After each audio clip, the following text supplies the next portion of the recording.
Alan Batista here, light tackle kayak trolling Chesapeake Bay, and I had a few questions asked to me about how I rig my kayak and asked to do a walk around, so that means it's a little overdue time for me to make a video. I'm going to start here. I guess I got my Torqeedo. Don't leave home without it. I've got it boom mounted off of the back clevis here. Okay. In another video, I'm going to show you how I install and remove this. I'll do it not here, just to save some time. But you see, it's boom mounted. This is the 403. Okay, and I've got these little clips that I use. I tie them to the rigging lines, and then here, and that's what keeps this held back in place. Let me just follow that line while I'm here. You can see there's some little clevises. I keep that down the line just to keep these lines very nice and kept. And that runs straight along underneath the handle here. And here's my little zigzag cleat. Okay, I've just let it down. And I tie it off to a handle. And so with a little pull, all right, see back there? Little pull, raises and lowers. And that's what I do when I'm actually trolling with my foot pedals. And right there I got the Mirage drive. That's what I'm using most of the time. And then I'll take a break with the Torqeedo. So I keep it hoisted out of the water just to eliminate the drag factor. Here's how I mount my trolling rods. Okay, I have them faced straight outward.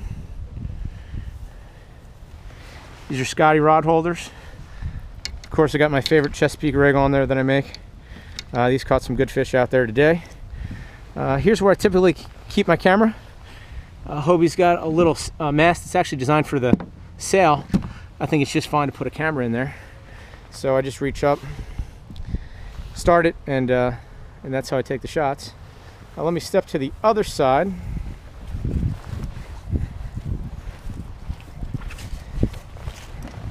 The other side is where I mount my fish finder, and it hangs over the edge like this. There's the transducer down here. Okay, this is a down imaging fish finder. I want to make sure that transducer is in the water. I think I'll get better resolution than if it's through hole, although some people may differ. This is how I like to do it. Of course, here's the Torqeedo throttle controller. I put it right in the cup holder, and then I can adjust the speed that way. This line for the Torqeedo runs just along the back, underneath, and then right to the battery. I'm going to talk about the battery in a second. Let me go back. Let me go back to the fish finder.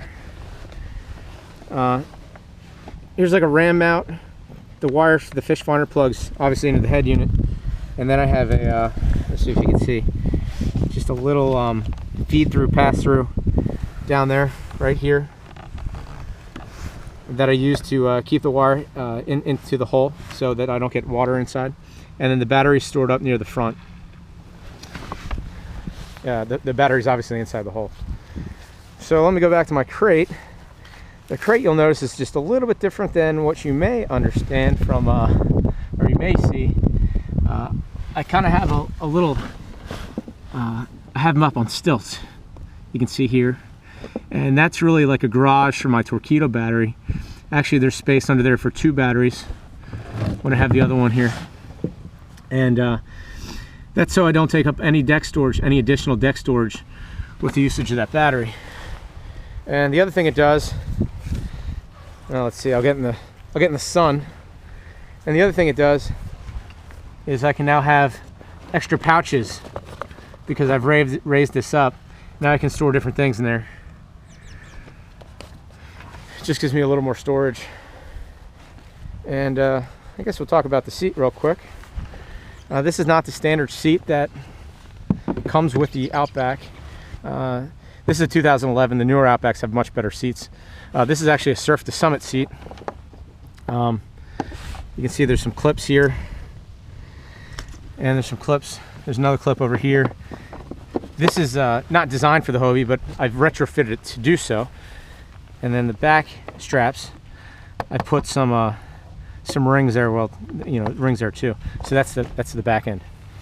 And the last thing I should show you is I keep this secured by the webbing. I put little carabiners here on all four corners of the crate, and that really helps keep this from falling over or you know, anything else, you know, losing tackle. The top is kind of the same way.